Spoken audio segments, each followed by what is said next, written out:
You snitch on Shatta Wale make him Lamborghini get take away? You see, when you follow the news properly, me some man will know the truth before the truth comes out, you know? Yeah. But from where I stand, you can't too talk, you know. I actually on the same thing. I made some revelations already before stuff got going on. Like you must become like a settings man or something like that. Remember that, you know. So everybody has says Stonebwoy a prophet. Me say, listen me. I'm a fan of music and musicians too, but fortunately, I'm an insider. Me know whole heap of things where ono can't know. Actually, somewhere last week, Stonebwoy was in Jamaica for the Dream Weekend Festival, and he has a successful show over there, a beautiful one, of course. And after the show, as usual, Stonebwoy is not that guy that hides himself from camera. He always wants to be out there in the eyes of the people. Yes, because he's the man for the people, of the people, and by the people, just like government.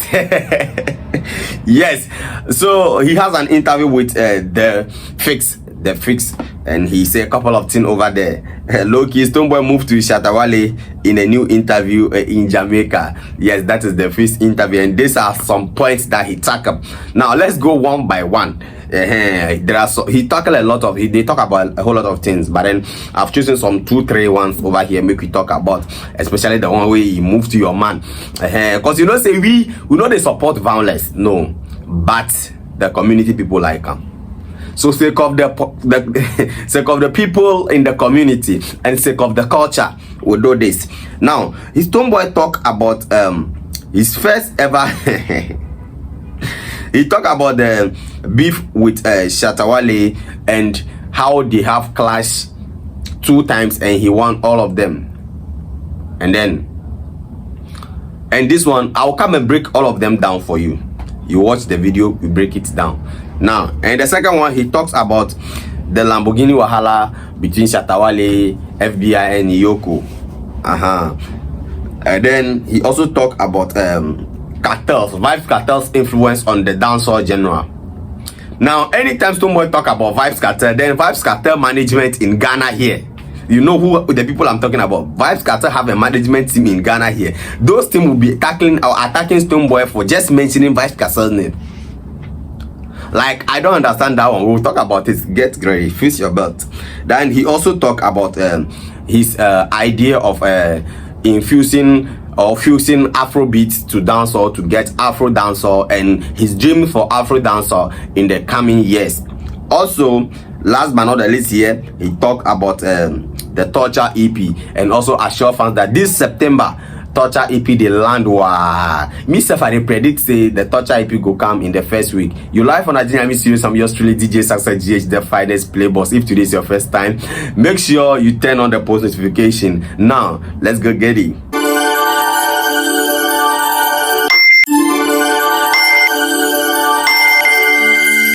Now let's listen to Stonebwoy interview when he talk about the beef between him and Shatta Wale and the clashes they had. All right, so the debate can go on and on and on, but I'm the only Afro dancehall king.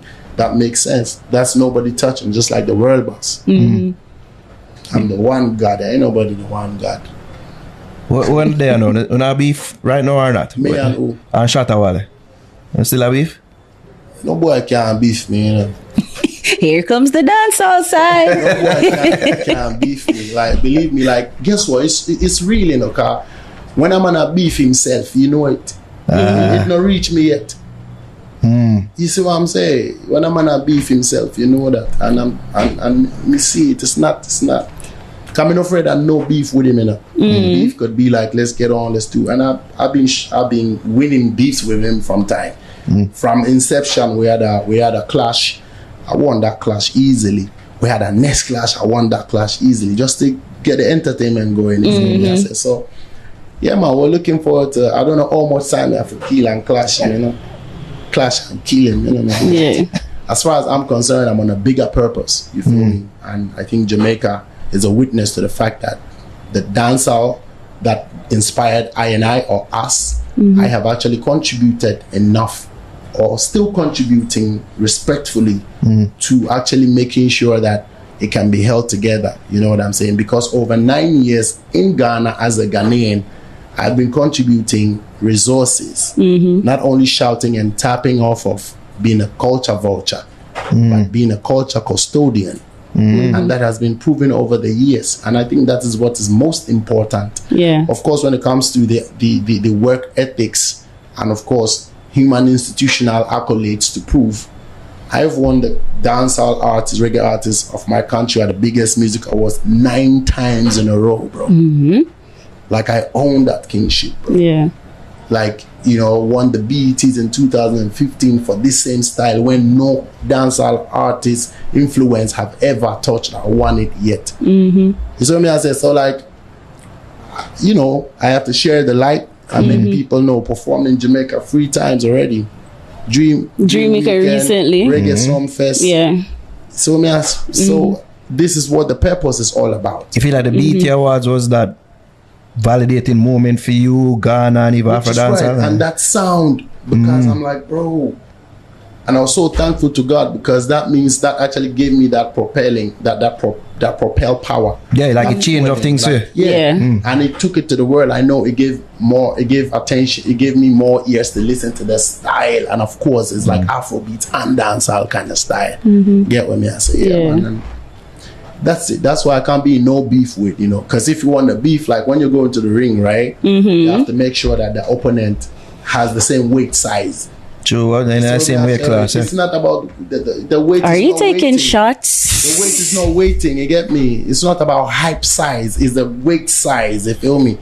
So the weight. I need the weight. When the weight hits on, then we can, you know, we can talk. I'm being honest. But I mean, I would need to feel catch up like to your weight class, or you need to probably catch him at a catch weight, or God. He can check it for himself, and anybody else in his family can check. Are you and then being know about the shady? weight. Is this shade? I'm putting on a shade right now, you get me? So sometimes, you know, we have to use the information age to research the size or the weight. So it's not about hype. You know, hype is cheap lately. So you can manage to find one look at eye, but to say a consistent, you know, energy to your purpose, that's what is very important to me, of course. And that's why I respect people like Sean Paul, Damian Marley, Shatta. You hear that? Now, let's also see our own research. If you search, you will see people has the propagation that I see. When I see the post from Dechi and at the comment section, I've seen some people were like in some post on S saying that Stonebwoy and Shatta only had clash once. That one, excuse me, I think it's a lie. If I'm not mistaken, it's a lie. They have 2 clashes. That one was at Labadi. And that one, they set a motorbike on it, and the judges declared Stonebwoy the winner. The second one was with Assassin Radio. The Assassin Radio one, they actually don't declare a winner because it was a peaceful something. And declaring a winner would, I think, propagate or lead to another, how do I call it? Another beef or something. So they actually don't declare a winner, but then they just select the most voted person will vote past everybody, and that person happened to be a Shatta movement fan. So the car that is on the listing on the class, you know, they give the car to the person who votes the most, and the judges never mention anybody as a winner. There, Shatta claim he wins, Stonebwoy also claim he wins. So that one will leave it to the air like that. You can argue with that in the comment section. Let's see if it be your man we winner. Let us know. If it be Stonebwoy or Shatta we win. Let us know. We are here to learn and unlearn. You get that one right. Yes, and this very class issue too. If you go to Twitter right now, I mean hey, the convo over there, they get heated. People say Stonebwoy is a liar. Stonebwoy saying, I even saw some comment that you went to interview at Jamaica or in international level, and they ask you questions. You know go skip some questions. You were answering all the questions, and you are doing dirty to your countryman, or you are talking ill about your countryman. But then, Charlie, this thing. It be so now the thing deal. So if you know get the heart for it, maybe you know go the way you wish. Yes. Fast forward. Let's come back to the Lamborghini Wahala. What Stonebwoy say about the Lamborghini? Hear what he said about when the The host actually asked him about his take on the Shatta Lamborghini Wahala. How do he, come across? And this is all he has to say. Are you the snitch man Shatta while make him Lamborghini get take away? What? You snitch on Shatta while make him Lamborghini get take away? You see, when you follow the news properly, me some man will know the truth before the truth comes out, you know? Yeah. But from where I stand, you can't too talk, you know. I actually on the same thing. I made some revelations already before stuff got going on. Like you must become like a settings man or something like that. Remember that, you know. So everybody else says, Stonebwoy a prophet. Me say, listen me. I'm a fan of music and musicians too, but fortunately, I'm an insider. I know whole heap of things where ono can't know. For people them don't know, what is a settings man? We know it's a Ghanaian slang. Settings is a Ghanaian slang. One, the Jamaican them adapt it to. Yeah. You know? When they say a man is a settings man, him love to set up things. When I really like that, him love to set up things that me as whole heap of them out like there. a packaging the thing them, you feel me? Like it's a setup, but it's not the real one. It's not the real situation. Is it? And it's just it be like you know the hype. People say fake, the faking it. The cappers. Yeah. Some cappers out there. Yeah. So that is it. See, we know the industry. Trust me, we know the industry and we know how it's set. If you look it, if you flash it, it's not everybody who can really have it or afford it. But believe me, everybody wanna be like, you know, many people wanna really flash it and all of that. So that news that is coming out, I know me say nothing because there one part I watch a whole film unfold. But me know certain things, whole heap of things in the backgrounds where me's not a fan of car. I say this most often that if some of the things that I knew was known by some other people on the other side, I wouldn't sleep. I would lose my head over a car. They wouldn't shut up. Yeah. Just because it's like a weapon for destroy people, you get me? Me, it's not a man will move like that. You do your own thing, go on with it, run it. I pray that your thing go on good, my thing will go on good for me too. That's all I do. I don't try to cross people, but you find the opposite in a lot of people. Charlie, he actually explained what a settings man is. He said that's the reason he calls Shatta that he is a settings man. But the settings man, fans don't want to agree that Stonebwoy actually calls Shatta a settings man for the Lamborghini. They said he called Shatta for the Rolls Royce that he said Shatta didn't buy. He called him a settings man because of the Rolls Royce. So if this Lamborghini issue came, he said it early on that Shatta is a settings man. So the Lamborghini issue should be linked to what he said before, or that makes him a prophet or whatever. That one there, they no go take him. He be lie, so they no go take him. But wait, the issue is he explained who a settings man is. Listen to the explanation he gave to a settings man. Because he said he knows Shatta for a very long time and he's his close buddy and stuff. So listen to the definition he gave to a settings man. Then we continue from there. For people them don't know, what is a settings man? We know it's a Ghanaian slang. Settings is a Ghanaian slang. One, the Jamaican them adapt it to. Yeah. You know? When they say a man is a settings man, him love to set up things. When I really like that, him love to set up things that me as whole heap of them out like there. a packaging the thing them, you feel me? Like it's a setup, but it's not the real one. It's not the real situation. Is it? And it's just it be like you know the hype. People say fake, the faking it. The cappers. Some cappers out there. Yeah. So that is it. Well, does this explanation really define Shatta as a settings man in connection to the Lamborghini issue? If you know fit for you, let us know in the comment section. This is the only time you can defend your artist. You get that? Good. Also, he has to tackle the issue of dancehall, because back in the days there was a conversation that right now the dancehall no they go anywhere. Afrobeat has taken over. It's a takeover time for Afrobeat, so dancehall has set down or somewhere. So dancehall is not making wave in the international market, and some of us has also seen the influence of dancehall and the influence of Afrobeat. But for a moment, dancehall cannot go down small.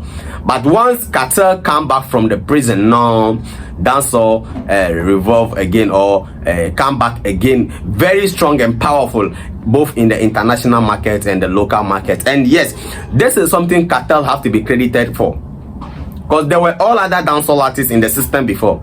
They keep doing their works, putting in the work, playing their shows, yet dancehall was not where it is. So this has really made Cartel the world boss that he has been claiming for this. So Stonebwoy has in that interview, he also gave Cartel his flowers. And then I said there is some Cartel management team in Ghana here. You people don't know that Cartel in management way they Ghana here. Then be strong. They say Stonebwoy they do and so maybe they want a feature or something from Cartel. That is why he's saying all those kind of things. So if you like, you go feel praise Cartel. They say he has done song with Beanie Man. He realized that right now Beanie Man is not on hit again, and so like you can just name it. And they were like, Stonebwoy no go get the feature they expect from Cartel. You no go get them da. These people, you cannot predict them. You cannot predict them. Well, let's have your thoughts on this issue. Do you think Stonebwoy was actually praising Cartel for business wise or for some personal benefits that he will get from him? Maybe probably a feature or something. And do you also think it's possible for Stonebwoy to get a feature from Cartel?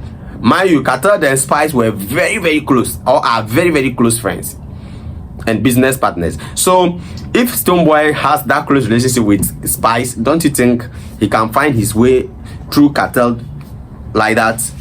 Let us know in the comment section. Let's have your thoughts. Yes, let's move to the next one. Today I lock you all here though. Everything Stonebwoy talk for here, we go discuss on for here. If I talk way you know agree with me, let us know in the comment section. Yes. Also, he talked about Afro dancehall. We all know that they asked him about kinship, and he was like, dancehall, everybody go feel claim king, but they don't get any actual dancehall king for here. But Afro dancehall, he is the king. Because he originates in own thing, and that one everybody keep giving his flowers to him. That when it comes to this genre, this Afro dancehall genre in particular, nigga, you have really worked. So that one there, no one is taking it away from you, and he just hammered it on top. That yes, I am the originator, and the Afro dancehall thing, I have this dream for it. I want to sit down and watch Afro dancehall mashing up stages, going higher. And he made example of Molly shaking to the mass that the hip hop Billboard hip hop has made a recent post about them. So he also used the opportunity to say, even though it is not that loud yet, it's getting some international recognition. So I can proudly, or he can proudly say that the Afro dancehall genre has the biggest, or one of the biggest songs in the continent right now. Yeah, this is what he also said about that one. Listen to this. He mentioned before at the beginning, said not everyone did understand your vision, the vision you had for Afro dancehall. So what was it like pushing a sound that people never really get at first? Yeah, from Ghana it worked because the Afro dancehall energy has been there. The African dancehall style has been through Africa. It's been there. So of course I would also get inspiration from, the names, like big names, but they were actually more doing the dancehall energy, turning it onto, it's either strictly reggae or they put it on a high life rhythm. There's a style of music that is the cradle of, or the foundation of Afrobeat itself. It's high life music, as far as I'm concerned. So we're turning it on there more.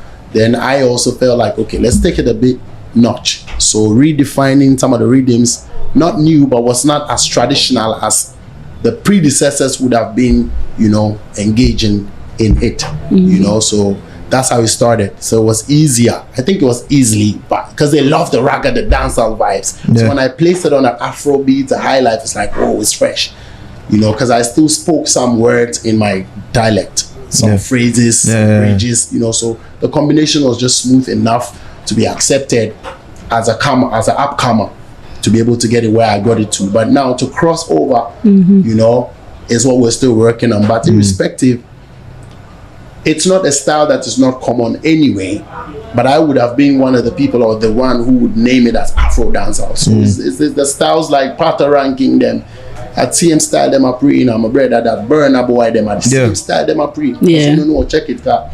Me and him have a couple songs, me and Pato. So these are names that Red Sun them from out of Kenya, that same style them are pre. Naughty or from Zimbabwe. Like there are a lot of artists from Africa who, are doing this Afro dancehall vibe. Afro to stand for Afrobeat and African music, and then the dancehall reggae. So it's not really like we're not struggling with it. We just needed to get to the forefront where it creates that bridge. It bonds the bridge better. You know what I'm saying? Where both worlds can easily like accept and easily, you know, enjoy themselves with it or make music in that style. What you feel like Afrobeat was more able to cross over more so than Afro dancehall? What if it was about Afrobeat? Yeah, what it is that I think I still put it in the same African artists, African music, African brackets. What seemed like with that packaging it was able to cross over somewhere?